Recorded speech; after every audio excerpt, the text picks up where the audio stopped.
कर प्यारे दोस्तों, साथियों आज हम बात करेंगे पंचायतों की आय के स्रोत के बारे में कि इनकी आय के क्या क्या सोर्सेस हैं।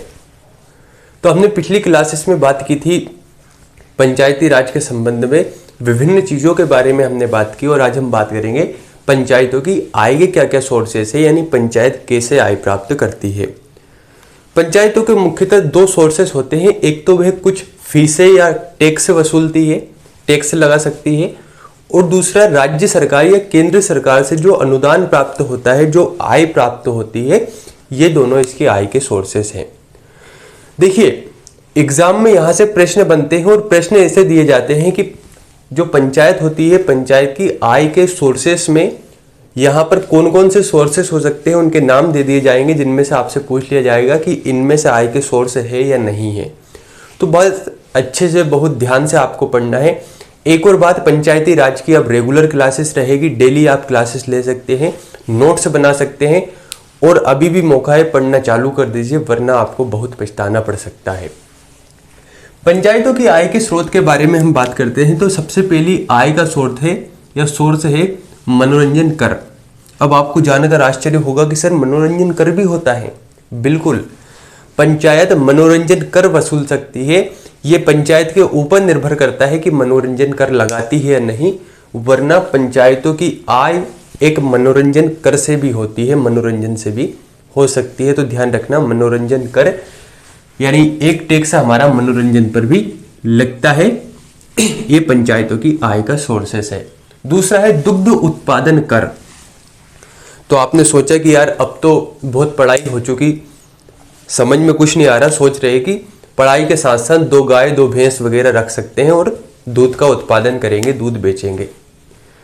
गाय ले आए, भैंस ले आए और पता लग रहा कि आज जैसे गाय भैंस लाए दूध बेचने लगा और पता लग गया कि पंचायत ने तो दुग्ध के उत्पादन पर भी कर लगा दिया, दूध उत्पादन पर भी कर लगा दिया।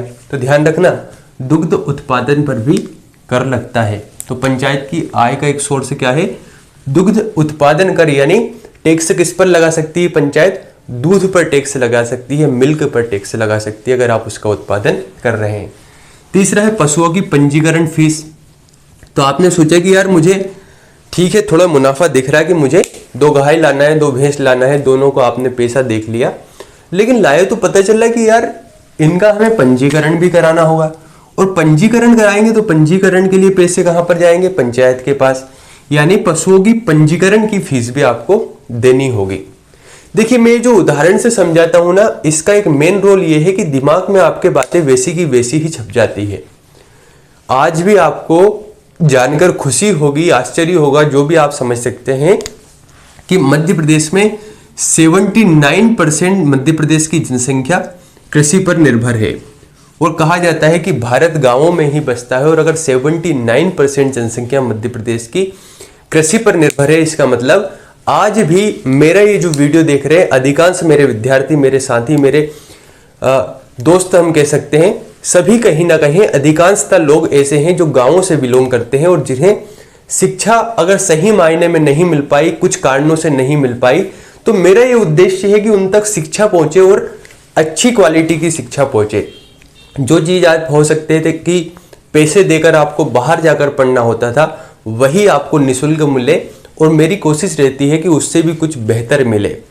जब मैं आपको एग्जाम्पल से समझाता हूं तो चीजें आपके माइंड में वैसी ही छप जाती है और मैं गारंटी से कह सकता हूं जिसने 5 साल 10 साल जिसको पढ़ाई छोड़े हुए हो गया होगा, उसे भी ये चीजें समझ में आ रही होगी और वह भी अगर पटवारी का एग्जाम देगा तो उसका सिलेक्शन होना है, बशर्ते कि रेगुलर क्लासेस ले, नोट्स बनाए और प्रैक्टिस करे, मेहनत करे।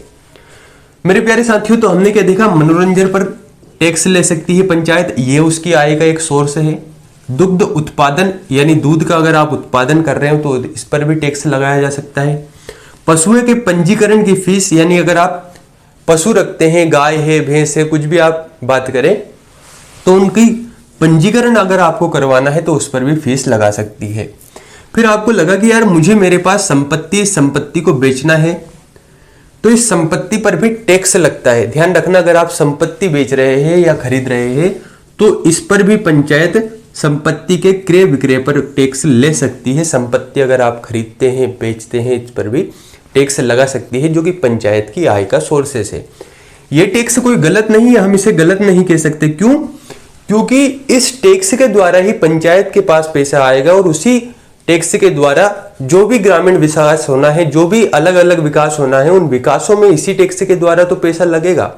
इसका मतलब अगर कहीं विकास हो रहा है तो वो विकास भी आपके ही पैसों से हो रहा है, बस जरिया वहां पर चेंज हो रहा है। तो आपको थोड़ा सा सोचना पड़ेगा कि यार ये चीज अगर हो रही है, इसका मतलब कहीं कहीं आपके अधिकार भी है। अगर कुछ काम नहीं हो रहा है तो पंचायत से आपके अधिकार है कि पंचायत से जाकर आप पूछ सकते हैं कि भाई ऐसा क्यों नहीं हो रहा है। क्यों? क्योंकि हमें पता है कि कहां कहां टैक्स लग रहा है, कहां कहां से वसूला जा रहा है और उससे कितना काम हो रहा है। अगली अगर हम बात करें तो व्यापार तथा रोजगार कर, व्यापार और रोजगार दोनों पर टैक्स लगा सकती है, दोनों से कुछ ना कुछ पैसे वसूला जा सकता है।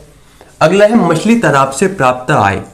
तो जो भी गांवों से बिलोंग करते हैं, जो भी गांवों में रहते हैं, आपको पता होगा अगर गांव में तालाब है तो अधिकांशतः ऐसा होता है कि किसी मछुआरे को या किसी व्यक्ति को तालाब विभिन्न तरीकों से यहाँ पर मछली उत्पादन के लिए दिया जा सकता है। जैसे कि हो सकता है कि लीज पर दे दिया जाए, या फिर कह सकते हैं कि पहले ही बात कर ली जाए कि साहब देखिए अगर आप मछली का उत्पादन कर रहे हैं तो इतना हिस्सा होगा, या इस तरीके से आपको टैक्स देना होगा पंचायत को।